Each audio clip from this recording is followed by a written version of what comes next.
이번에는 곽상원 더불어민주당 예비후보 만나보겠습니다. 나와 계시죠? 안녕하세요. 곽상원입니다. 네, 후보님 지금 어디 계세요? 조금 전까지 그 동묘 압력 사거리에서 아침 인사를 드린 게 있다가요. 네네. 지금 인터뷰 때문에 지금 막 급히 사무실로 들어왔습니다. 그러시구나. 조금 전에 그 최재형 후보가 후보님을 상대로 몇 가지 문제를 제기를 하던데 일단 그거에 대한 좀 질문 좀 드려볼게요. 예, 제가 라디오 방송 못 들었습니다. 예. 그래서 제가 좀 대신 전해드리면서 입장을 좀 여쭤봐야 될 것 같은데요.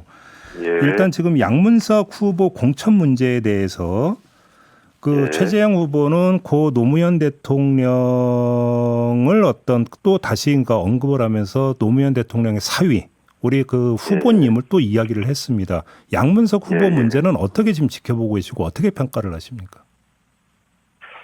예, 지금 저도 이제 언론 보도가 많이 나오는 것을 제가 유심히 살펴봤고요. 네. 그리고 제가 그것 때문에 제 입장문도 한번 발표를 했습니다. 하나 좀 굉장히 의아한 것 중에 하나는 그 보수 언론과 네. 국민의힘 정치인들이 그 돌아가신 노무현 대통령을 이토록 사랑했는가 하는 참 의문이 좀 있어요. 예. 그러니까 노무현 대통령의 사랑 혹은 노무현 대통령에 대한 존경심을 국회의원 후보 그리고 정치인의 자질 그리고 공천 기준으로 삼고 있는 것 같아요. 그래서 참 뜻밖이긴 합니다. 네. 예. 양문석 후보의 경우에는 실제로 제가 쓰신 글도 살펴보았는데요. 일단 그 자신의 언어가 사실 좀 매우 거칠고, 인격적으로나 정치적 자질이 좀 의심할 수 있는 표현들은 상당히 좀 있었던 것 같습니다. 그런데 이제 그런 표현들이 실제로 국민의힘 정치인들, 그리고 지난 10여 년 이상의 기간 동안 많은 정치인들이 불필요하고 의도적으로 노무현 대통령을 폄훼하고 조롱했던 것은 사실입니다. 그래서 그런 기준이 적용이 된다면 항상 말하시는 분들부터 그런 기준을 적용받아야 되는 것이죠. 제가 여기서 말씀드리고 싶은 것은 노무현 대통령께서는 이처럼 언어를 통해 조롱의 대상이 되실 이유도 없고 세상의 폄훼 대상이 되실 이유도 없는 분이라는 점을 말씀드립니다. 알겠습니다. 그럼 후보님의 말씀을 좀 정리를 하면 양문석 후보의 그 당시 발언이 거칠기는 했지만 그렇다고 공천 취소를 또 뭐 검토하고 결정할 사안까지는 아니다. 혹시 이렇게 이해를 하면 되는 걸까요? 네, 기본적으로 그렇게 말씀을 드리고요. 예.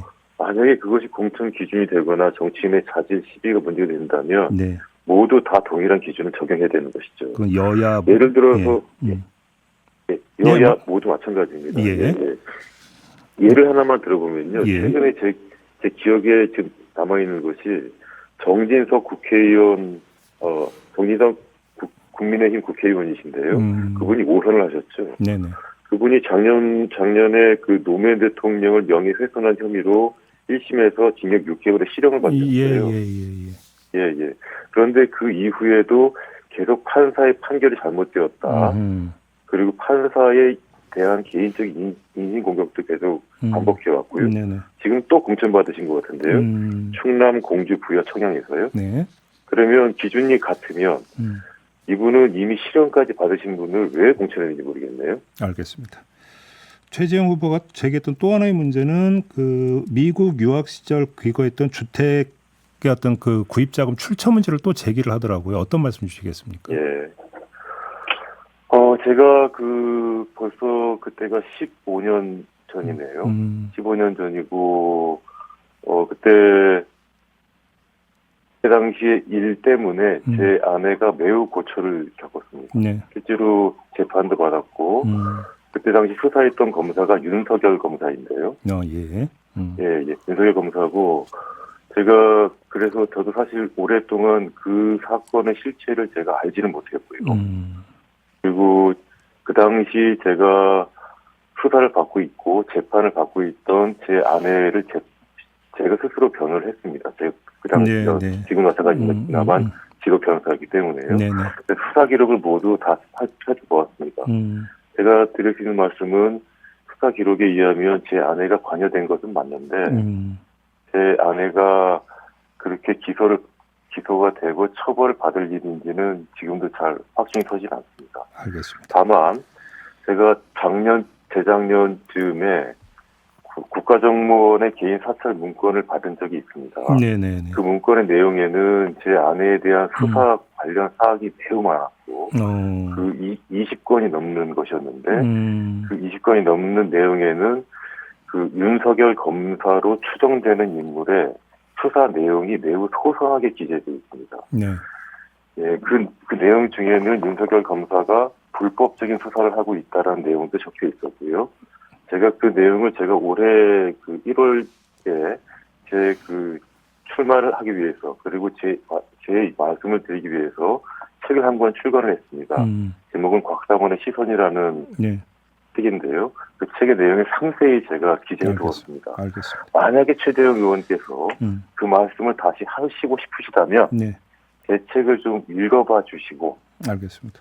다시 말씀 주시면 감사하겠다는 말씀을 드립니다. 그 거꾸로 지금 후보님께서 최재형 후보의 감사원장직 사임 후에 그 정계 진출을 그 지적하신 바가 있잖아요. 이게 지금 예. 감사원 어떤 정치적 독립성이나 이런 데 지금 저해가 되는 그러니까 행동이고 결정이었다 이렇게 평가를 하시는 걸까요?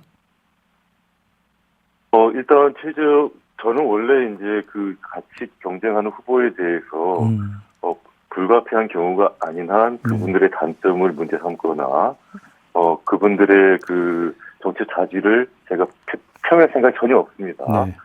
근데 최재형 의원님께서 조금 전에 말씀하셨던 것처럼 아주 오래된 본인도 잘 모르시는 일을 언론을 통해서 공개를 이렇게 직접 하셨는데 일단 유감스럽고요. 네. 그 최재형 의원께서는 실제로 정치를 하게 된 계기를 이렇게 말씀하십니다.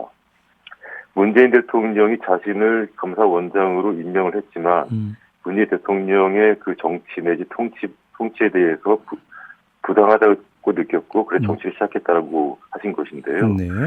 지금까지 헌정사상 이렇게 감사원장 재직 중에 정치적 발언을 하고 그리고 그 감사원장 직위를 이용해서 대통령 후보로 나선 데는 제가 기억하는 한 최재형 후보 이외에는 없었던 것 같습니다. 네.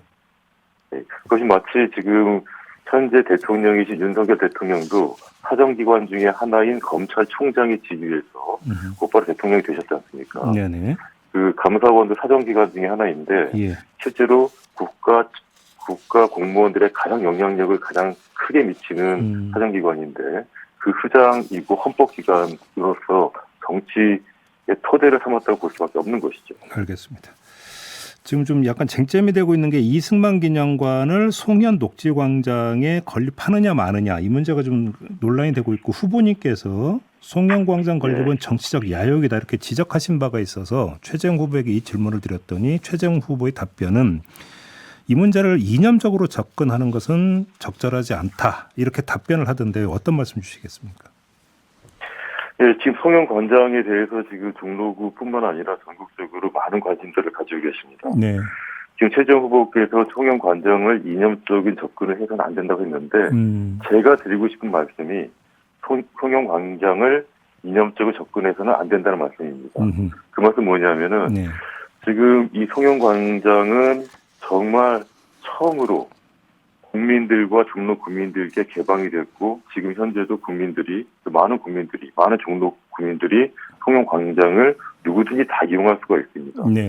그런데 이 광장에서 그 이승만 대통령 기념관을 짓겠다고 하면서 지금 특정한 이념을 가지고 계신 분들을 만을 위한 공간으로 지금 만들겠다는 것입니다. 네네. 이 모든 국민의 공간을 특정 이념 세력 혹은 특정 이념을 지향하는 분들의 공간으로 만들겠다는 것이고 예. 그로써 이념적인 공간을 다시 재편하겠다는 것이에요. 그래서 반대하는 것입니다. 예.